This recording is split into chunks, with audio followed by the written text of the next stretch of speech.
जिज्ञासु मित्रों, बहुत बहुत अभिनंदन है आपका दिव्य सृजन स्पिरिचुअल चैनल में। प्रत्येक दिवस रात्रि 9 बजे हम लाइव चर्चा लेकर उपस्थित होते हैं। लाइव सेशन चलता है, लेकिन आज यह लाइव सेशन नहीं है। आज आपको अपलोडेड वीडियो ही मिल रही है। कुछ व्यस्ततावश ऐसा करना पड़ा। चलिए, कोई नहीं, व्याख्यान तो होगा ही और उपनिषदों पे चर्चा भी अवश्य होगी।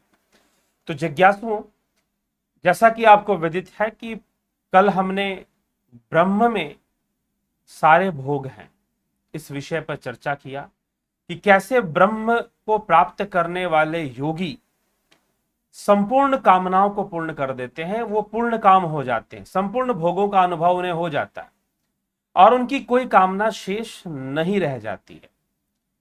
तो तैत्तिरीय उपनिषद के द्वितीय अध्याय ब्रह्मानंद वल्ली के अंतर्गत प्रथम अनुवाक में हमने यह तथ्य सुना। इसको समझने का प्रयास कल किया। आज का जो विषय है कि ब्रह्म से मनुष्य बना है, तो तैत्तिरीय उपनिषद के दूसरे अध्याय ब्रह्मानंद वल्ली में प्रथम अनुवाक के अंदर यह चर्चा चल रही है। तो उसमें लगभग 3 सूत्र हैं, 3 श्लोक हैं। तो एक में तो चलिए सर्वप्रथम शांति पाठ और उस आत्मा के बारे में बताया हुआ है, और फिर जाकर बताया गया कि ब्रह्मलीन हो जाने से या ब्रह्म की प्राप्ति हो जाने से, उस परम तत्व की प्राप्ति हो जाने से सारे कामनाएं पूर्ण हो जाती हैं, सारे भोगों का अनुभव हो जाता है। लेकिन अब इस अगले श्लोक में क्या बताया जा रहा है? अगले श्लोक में बताया जा रहा है, इसी अनुवाक के अंतर्गत प्रथम अनुवाक में ही बताया जा रहा है कि जो कुछ बना है ब्रह्म से, और यह मनुष्य भी ब्रह्म से बना है। तो कैसे बना है उसकी व्याख्या की। आइए सुनते हैं क्या कह रहे हैं। तस्माद्वा एतस्माद् मनः आकाशः संभूता आकाशाद् वायुः वायोर अग्निः अग्निरापा अद्भया पृथ्वी पृथ्व्या ओषधय औषधिभ्यो अन्नम अन्नात् पुरुषः सवा एष पुरुषो अन्नरसमयः। फिर कहते हैं, तस्य देवमेव शीरः अयम दक्षिणः पक्षः अयम उत्तरः पक्षः अयम आत्मा इदं पुक्षम प्रतिष्ठा तदप्येष श्लोको भवति। अर्थात निश्चय ही उस परमात्मा से, अर्थात यहां पर आत्मा ही शब्द का प्रयोग है। वै तस्मात् एतस्मात् आत्मनः आकाशः, अर्थात निश्चय ही उस आत्मा से आकाश तत्व उत्पन्न हुआ। आकाश से वायु उत्पन्न हुआ, वायु से अग्नि उत्पन्न हुआ, अग्नि से जल उत्पन्न हुआ, जल से पृथ्वी उत्पन्न हुई, पृथ्वी से समस्त औषधियां उत्पन्न हुई, औषधियों से अन्न उत्पन्न हुआ, और अन्न से मनुष्य शरीर उत्पन्न हुआ। इस प्रकार से वर्णन है। आकाश, वायु, अग्नि, जल, पृथ्वी उत्पन्न हुई, पृथ्वी से औषधियां, औषधियों से अन्न उत्पन्न हुआ, और अन्न से मनुष्य का शरीर उत्पन्न हुआ। पुरुषः सह पुरुषः, मनुष्य शरीर, वही ही अन्न रसमय, मनुष्य का शरीर क्या है? अन्न रसमय है। उसका यह प्रत्यक्ष दिखने वाला सिर ही पक्षी की कल्पना में सिर जैसे होता है वैसे ही है। यह दाहिनी भुजा ही, यह अयम दक्षिणः, दाहिना पंख है। अयम उत्तरः पक्ष, बायां पक्ष है। उत्तरा पक्ष, दक्षिण उत्तर के नाम से लिया गया है, दाहिने और बायों को। यह शरीर का मध्य भाग ही आत्मा है, अर्थात शरीर के 2 भाग हैं और मध्य भाग स्वयं आत्मा इन दोनों भागों को कंट्रोल में रखने वाली है। यह मध्य भाग, उसके लिए भी आत्मा शब्द का प्रयोग किया जा रहा है।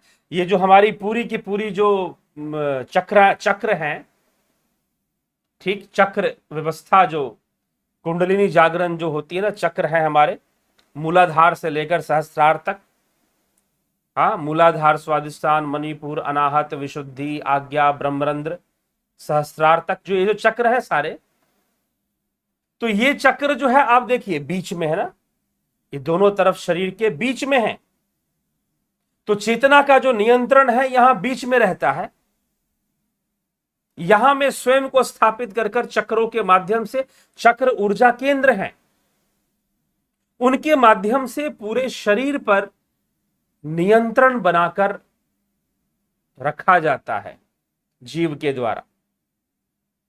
तो जीवात्मा इस प्रकार से शरीर में बीचों बीच ही वास करती है और दोनों तरफ का, दाएं बाएं उत्तर दक्षिण दोनों का ही कंट्रोल अपने हाथ में रखती है।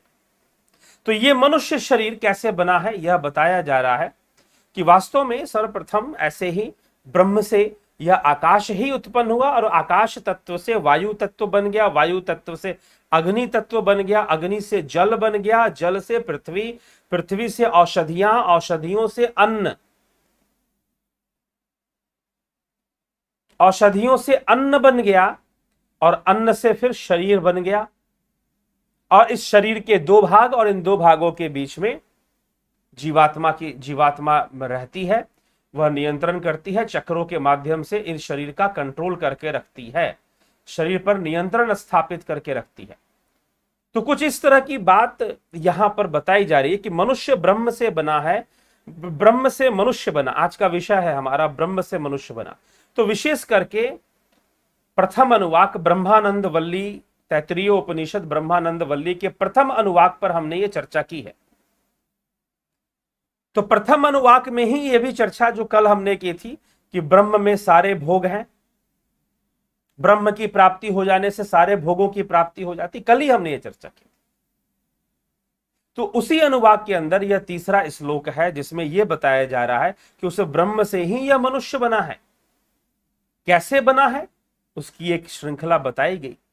उसी ब्रह्म से आकाश, फिर वायु, फिर अग्नि, फिर जल, फिर पृथ्वी और फिर क्या बना? औषधियां, पृथ्वी से औषधियां, औषधियों से अन्न, अन्न से देह बना है। तो यह संपूर्ण शरीर को रसमय कहा गया। मनुष्य का शरीर क्या है? अन्न रसमय है। अन्न रस से यह बना है, यह संपूर्ण शरीर। तो अन्न रस से बनने वाला यह जो शरीर है, इसमें जीवात्मा का वास है और वो बीचों बीच रहता। कुछ लोग पूछते कहां रहता? बीचों बीच। चक्रों के माध्यम से वो अपने इन चक्र जो केंद्र हैं, ऊर्जा केंद्र हैं, उनके माध्यम से नियंत्रण है। तो जहां पर चक्र खराब हो जाएगा वहां के अंग भी, वही बीमारियां पड़नी शुरू हो जाती हैं। फिर ऐसा भी देखा गया। ठीक है। तो जिज्ञासुओं, ये हमें समझना, ये समझाया जा रहा है कि ब्रह्म से यह मनुष्य शरीर, एक श्रृंखला इस तरह से बताने की कोशिश की गई है कि ब्रह्म से मनुष्य शरीर इस प्रकार से बना हुआ है। ठीक है। अंत में ब्रह्म ही सब कुछ है, उसी ने सब कुछ बनाया है, उसी से सब कुछ बना है। ठीक। तो एक लंबी श्रृंखला है। तो ये मनुष्य शरीर बनने का एक तरीका, यहां पर मनुष्य कैसे बना है, तो एक तरीका, एक मनुष्य कह लीजिए या संपूर्ण जीव जगत ही कह लीजिए, मात्र मनुष्य नहीं, जितने शरीरी हैं, दूसरे योनियों में रहने वाले जो शरीरी हैं, जलचर, थलचर, नभचर, उभयचर, जितने भी ये भी तो शरीर धारण करते हैं ना। ठीक है। पशु, मनुष्य, जो कुछ भी है वो सब के सब ऐसे ही बने हैं, इसी प्रकार से बने हैं। ये यहां पर समझाने का प्रयास। इसलिए मनुष्य शरीर का मतलब मात्र मानव का शरीर ही मत मानिए, जितने भी शरीरधारी हैं वो सब के सब, पेड़ पौधे भी, वो भी तो जीव हैं, उनमें भी तो जीवात्मा है। तो वो सब भी ऐसे ही, इसी प्रकार से ही बने हुए हैं। ऐसी बात यहां समझाने का प्रयास किया जा रहा है। तो जिज्ञासुओं, तो निश्चय ही आप लाभ उठाया करें। और ध्यान योग की जो क्लासेस हैं 29 तारीख से जो शुरू होनी थी वो शुरू हो चुकी है। अगली जो क्लासेस होंगी वो 20 तारीख से, 20 जुलाई से हम इसको प्रारंभ करने का प्रयास रहेगा। अभी इसको बिल्कुल 100% फाइनल ना माने, लेकिन 20 तारीख से ही संभवतः होगा। तो नेक्स्ट क्लासेस जो होती हैं, हर क्लास के बीच में 20 दिन का गैप लेकर चला जाता है लगभग, शुरू करने के लिए, कोई भी कोर्स शुरू करने के लिए, ताकि एक बैच जो है वो अपने अंत तक पहुंच जाए तो कुछ नया शुरू किया जाए।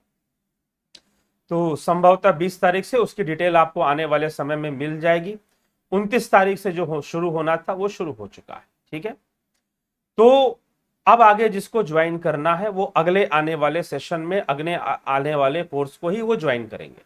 ठीक है, तो इसी के साथ विराम देंगे विचारों को। यहां पर एक डॉक्टर महोदय हैं आंखों के, उन्होंने कहा कि आप लैपटॉप पर या कभी भी मोबाइल वगैरह यूज करिए, लाइव वगैरह करिए तो चश्मा पहन के रखिए, ये तो धीरे धीरे आपकी आंखों की रोशनी कमजोर हो सकती है।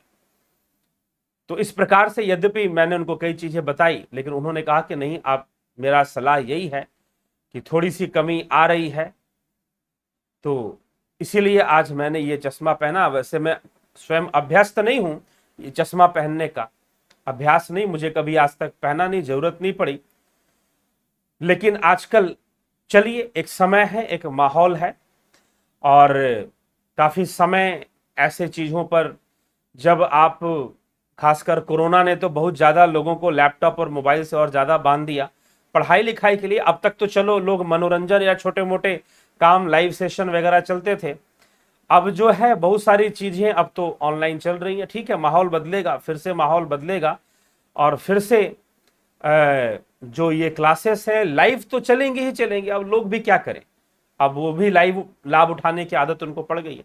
लेकिन साथ ही साथ अब लाइव में ग्रुप मेडिटेशन भी चलेगा, ध्यान, युवाओं के लिए भी ध्यान योग, हम तो ध्यान योग का जो कोर्स है वो तो वही रहेगा, लेकिन फिर भी ध्यान के प्रति, योग के प्रति वो जागरूक हों, इस उद्देश्य से छोटे छोटे कार्यक्रम यूथ के लिए जरूर आता रहेगा। अभी पीछे हमने 21 जून को भी युवाओं के लिए एक कार्यक्रम किया था, ताकि युवाओं को प्रेरणा मिले और वो ध्यान योग वगैरह कुछ इसके प्रति, ध्यान के प्रति, योग के प्रति, साधना के प्रति प्रेरित हों और आगे बढ़ें।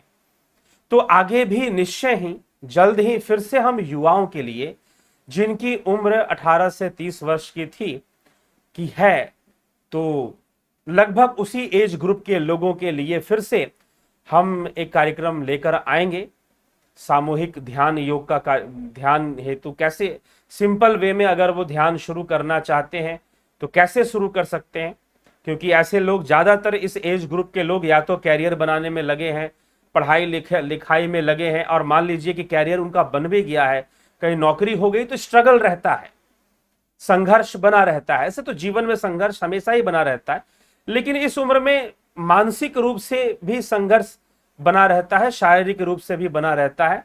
तो और बहुत सारी चीजें व्यक्ति के समझ के बाहर होती हैं, खासकर 35-40 की उम्र तक ही बहुत सारी बातों को आदमी समझना शुरू करता है, और एक इंद्रियों का भी बाधा, एक फोर्स होता है जो कि इस उम्र में ही ज्यादा काम करता है, इंद्रियों का भी फोर्स है, वो भी है साथ में।